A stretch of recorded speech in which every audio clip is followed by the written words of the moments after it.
La Chine et l'Afrique entretiennent de façon continuelle d'excellentes relations d'amitié et de coopération de longue date, axées sur des partenariats gagnant-gagnant dans plusieurs domaines de la vie, ce pour le bien-être des peuples chinois et africains. En effet, pour maintenir cet élan dans la continuité de cette amitié entre la Chine et les pays africains, dont elle a des relations diplomatiques, les deux parties ont convenu de définir l'année 2026 comme une année d'échange entre les peuples chinois et africains en organisant une série d'événements et d'échanges entre ces peuples à l'occasion de la célébration du 70e anniversaire de l'ouverture des relations diplomatiques sino-africaines, selon l'annonce que son Excellence M. Xi Jinping, président de la République populaire de Chine, avait faite lors du Forum de coopération sino-africain FOCAC à Beijing en 2024.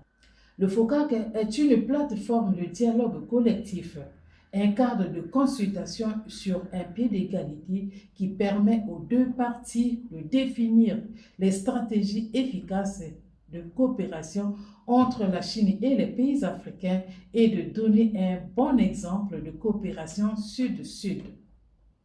C'est un nouveau chapitre de construction conjointe d'une communauté d'avenir partagée Chine-Afrique.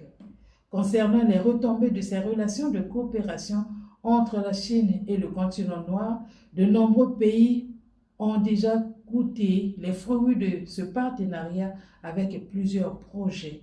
Il s'agit notamment de la construction des infrastructures de communication, des routes, des hôpitaux, des barrages hydroélectriques, la formation des talents locaux, la construction d'écoles et l'octroi des bourses d'études.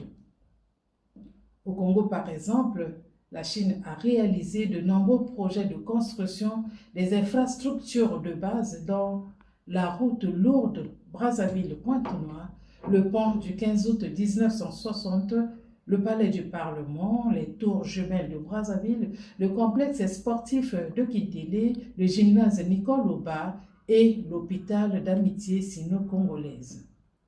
La Chine a construit entre 2010 et 2024 la première autoroute à 6 voies en Éthiopie qui a coûté 700 millions de dollars.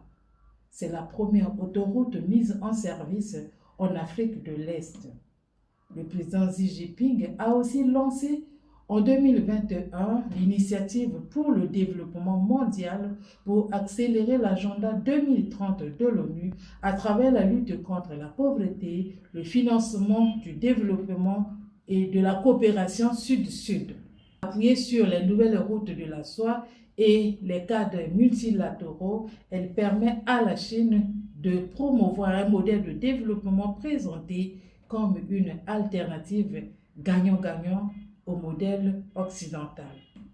Dans le cadre de l'initiative mondiale pour la sécurité, la Chine se positionne comme un acteur majeur de la médiation et du maintien de la paix dans le monde en privilégiant le dialogue. Ce pays, membre permanent du Conseil de sécurité de l'ONU, est le plus grand contributeur des casques bleus dans le monde.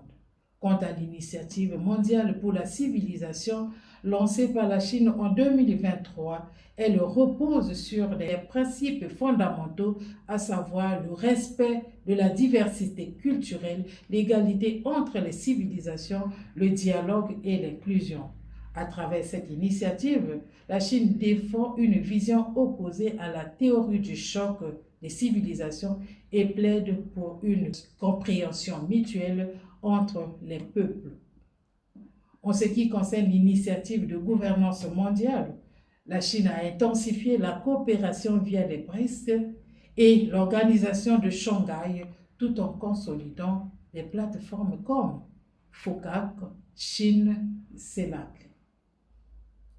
En tant que premier partenaire économique et commercial en Afrique, la Chine a annoncé un traitement tarifaire à 0% pour les produits des pays moins avancés ayant des relations diplomatiques avec elle.